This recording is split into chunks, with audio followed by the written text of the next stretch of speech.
Hai semuanya, balik lagi sama calon sarjana. Batas antara jenius dan gila itu sangat tipis teman-teman. Apalagi kalau kalian tuh punya kuasa yang tidak terbatas. Hari ini kita bakal bedah sejarah para raja yang saking gilanya sampai dianggap sebagai kutukan bagi rakyatnya. Nah, tahu ada siapa aja? Hai, gua Andre. Yuk kita bahas. Nomor 7, Sultan Murad keempat Ottoman. Bayangin kalian tuh lagi nyeruput kopi di warkop, terus tiba-tiba ada orang asing samperin kalian, kemudian narik pedang 45 kg dan langsung penggal kepala kalian, guys. Itulah yang terjadi di Istanbul tahun 1633, atau itulah realita di zaman Sultan Murad keempat, seorang kaisar Ottoman yang naik tahta umur 11 tahun. Di saat itu, dia bikin satu aturan, ngopi itu sama dengan hukuman mati. Namun ujung-ujungnya bukan cuma kopi, rokok, mabok, dan juga ngumpul di warung kopi juga sama, guys. Alasannya tahu nggak apa? Warkop Istanbul itu sarang persengkokolan. Di sana orang tuh ngomongin politik, rencanain kudeta, dan kritik pemerintah. Murad ini takut teman-teman, tapi dia nggak cuma puas tuh dengan bikin aturan doang. Dia ngubek-ngubek Istanbul tuh malam-malam dengan nyamar menjadi rakyat jelata. Pokoknya kalau ketemu yang lagi nyeruput kopi, dia bukalah tuh kostum nyamarannya. Lalu kemudian narik pedang yang besar banget dan langsung penggal di tempat itu juga. Kadang sambil mereka juga masih ngangkat cangkir loh guys. Ngeri banget kan? Dan kalian tahu nggak plot twistnya apa? Murad sendiri pemabuk berat. Dia ngelarang alkohol di publik, tapi di istana, aduh, dia minum tuh sampai tepar setiap malam. Dan tahu nggak gimana dia mati? Bukan dibunuh musuh guys, bukan juga ditusuk sama konspirator. Dia mati umur 27 tahun tuh karena sirosis hati, yaitu sebuah efek dari miras yang dia haramkan sendiri. Namun menurut kalian nih guys, ini tuh hipokrit atau memang gila tuh?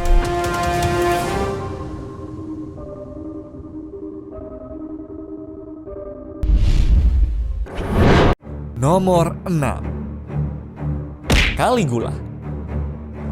Dulu ada kaisar muda yang namanya Caligula yang tingkat PD-nya sudah nembus ke langit ke-7 guys. Soalnya baru menjabat sebentar, dia tuh langsung deklarasi diri sebagai seorang dewa hidup dong.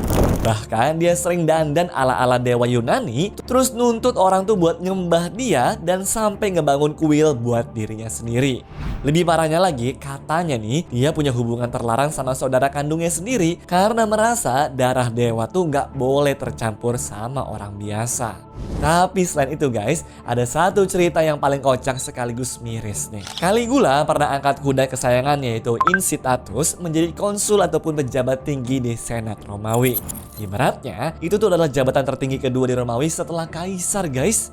Para senat waktu itu tuh nggak ada yang berani protes. Dan sebenarnya para sejarawan juga bilang kalau cara ini tuh dipakai buat menghina para senator di sana, seolah-olah bilang seperti ini guys, kuda gue aja lebih kompeten tuh daripada kalian semua. Namun sayangnya, walaupun waktu hidup tuh sesuperior itu, tapi ending hidupnya bisa dibilang agak tragis karena waktu umur 28 tahun, dia mati ditusuk pengawalnya sendiri sebanyak 30 kali.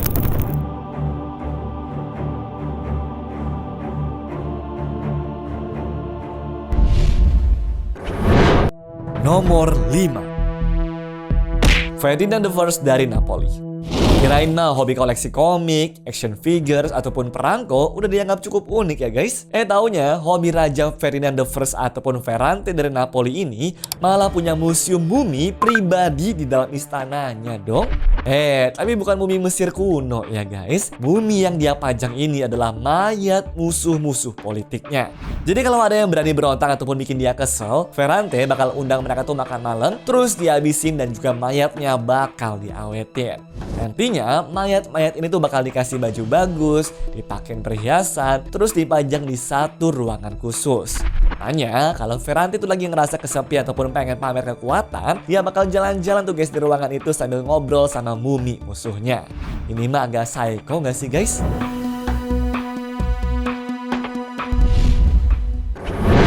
Nomor 4, Nero.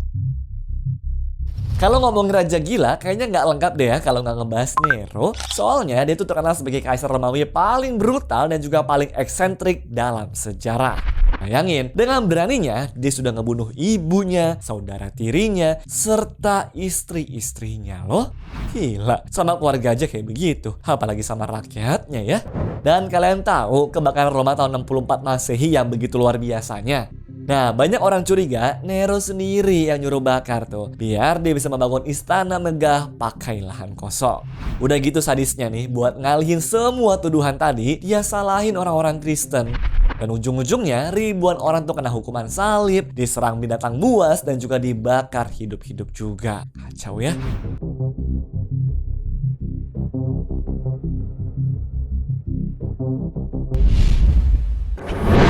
Nomor 3. Raja Chou dari Shang. 3000 tahun lalu di Tiongkok ada seorang raja teman-teman yang bangun kolam anggur nih seukuran lapangan bola dan hutan daging buatan. Ini bukan candaan ya. Inilah kisah Raja Chouxin tuh teman-teman. Dia adalah raja terakhir dinasti Shang sekitar tahun 1046 sebelum Masehi. Awalnya dia itu raja yang keren teman-teman. Pinter, kuat, ya pokoknya bisa berargumen ngalahin siapa aja deh. Tapi semua berubah waktu dia tuh ketemu istrinya yaitu Daji. Daji ini konon adalah perempuan tercantik di Tiongkok. Nah, Chouxin ini teman-teman bucin banget sama dia.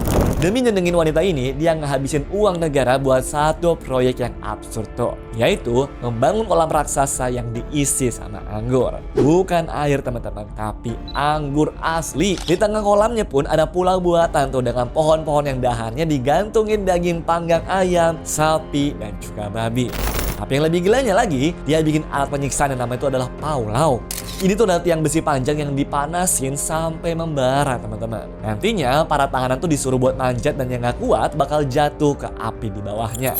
Konon si Daji ini ketawa-ketawa loh sembari nontoninnya. Bahkan waktu pamannya si Chouxin sendiri nih yaitu si Bigan mau nasihatin dia, raja ini bilang seperti ini, "Gue denger jantung orang bijak punya 7 lubang. Coba kita lihat yuk." Beneran coba guys, dia langsung perintahin si Bigan dibedah hidup-hidup tuh dan juga jantungnya diambil. Dan ujung-ujungnya rakyat serta banyak bangsawan tuh pada muak semuanya. Sehingga di saat pasukan itu kalah di pertempuran Muye, Raja Chou ini tuh sadar kalau waktunya sudah habis. Sehingga dia ngebakar dirinya sendiri di istananya itu.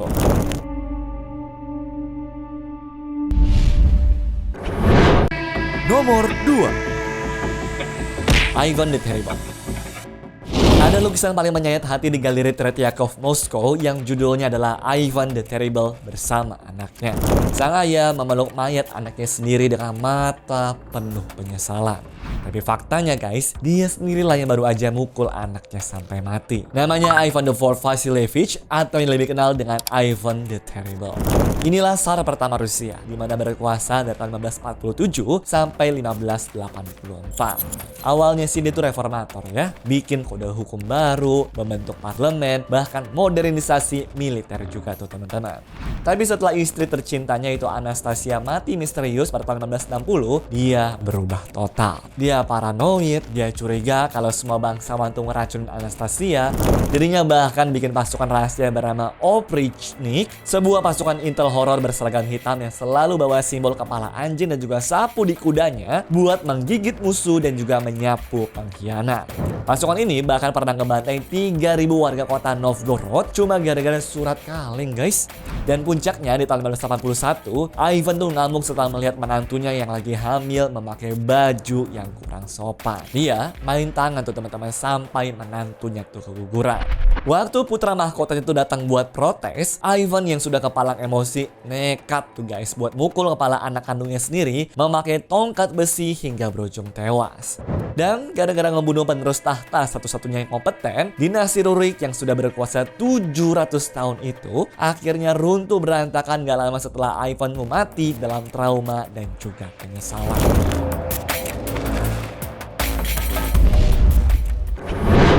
Nomor 1.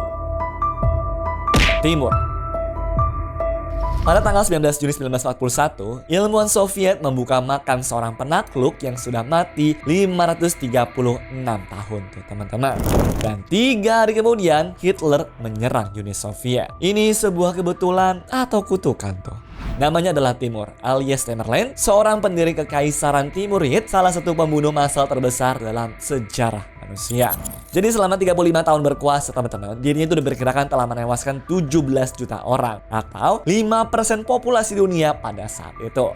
Tahu nggak cara dia itu bikin musuh itu pada nyerah? Teror guys. Pada tahun 1387 di kota Isfahan, Iran, penduduknya tuh memberontak teman-teman. Timur saat itu tuh langsung bantai 70.000 orang, lalu dia bikin sesuatu yang gak ada di playbook penakluk lainnya.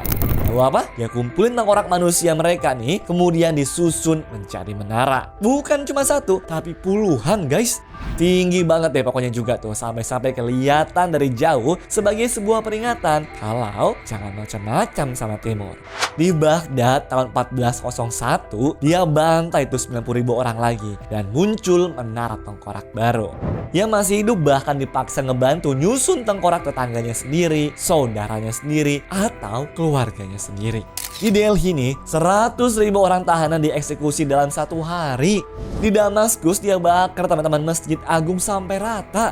Sekarang plot twistnya, pada tahun 1941, Stalin nyuruh ilmuwan Soviet yang bernama Mikhail Gerasimov membuka makamnya buat diteliti.